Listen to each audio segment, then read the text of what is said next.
and welcome back to another video in our back to school series. It is the next day. I have some daylight on me today and today we're here to talk about my 8th graders curriculum, and I'm so excited about it. 8th grade is the last year before high school starts, and I just cannot wrap my head around all of that just yet, but I'm so excited for this year's curriculum. And I'm still in my messy homeschool room. It is nearly complete. I'm still like printing out door signs and things that I need to laminate and get completed in my bookshelves. And then hopefully today, school starts tomorrow, right? But hopefully by the end of the day, I can record a full and complete room tour for you. But before that one comes out, the video after this one should be the homeschool room makeover. So you can see the process of turning this into a giant room full of boxes to mostly what it is today, getting it all cleaned out. And then after that one, I'll give you a full tour. So if you want to see that, make sure you are subscribed, hit that button below. But for now, let's hop right into the curriculum. All right, here is my daughter's desk, and this is her curriculum for this year. Again, this does not include family subjects that we will be doing together. That will be in a separate video. I know that you are very interested in what this one is over here. My daughter has gotten very into Marvel lately. She's gotten old enough that we are letting her watch the movies, and we've been watching one every weekend with her in order, like in timeline order, which has been so fun and awesome. So she found this cute picture to put on her folder, and this is actually going to be what she's using for Bible.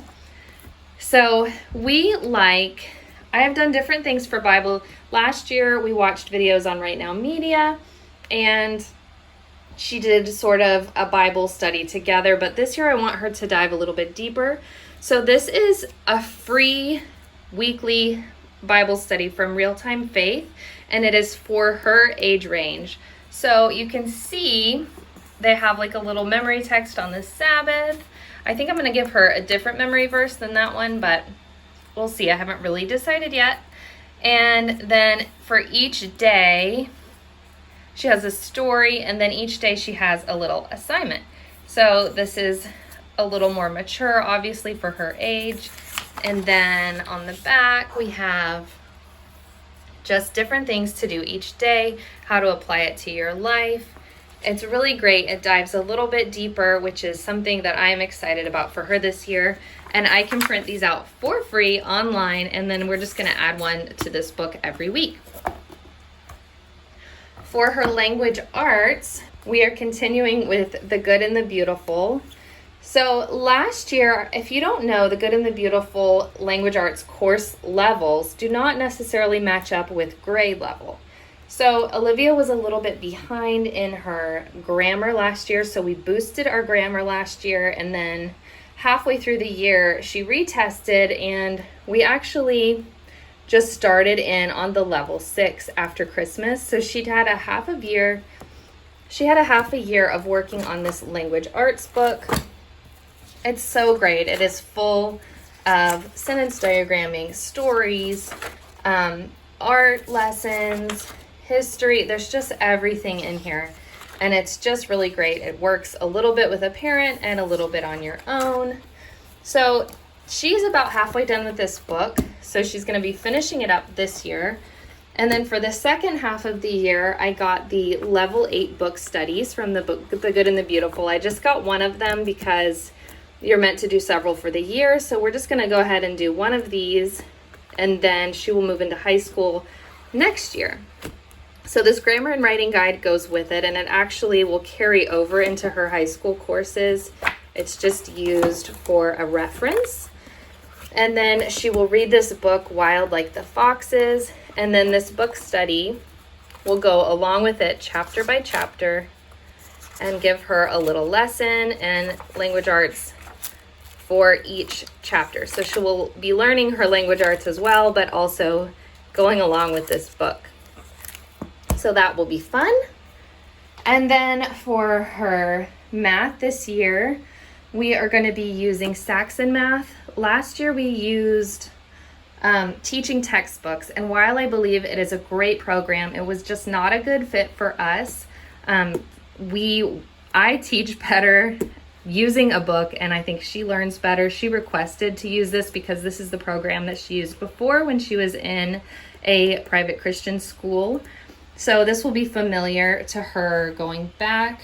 This is the solutions manual for me. They are some test forms. And then this is the homeschool packet. So it kind of has the answers in there. So this has the answers, and then this one has the full solution so we can walk through it. But this is her book. And I know that this is not for everyone, but I love math. I love teaching, and I love that I am teaching it to her. So when she has a question about something, I can answer and help her through it. Whereas with teaching textbooks, I just didn't know anything that was going on. And I was like, well, you're just going to have to watch the lesson and find out.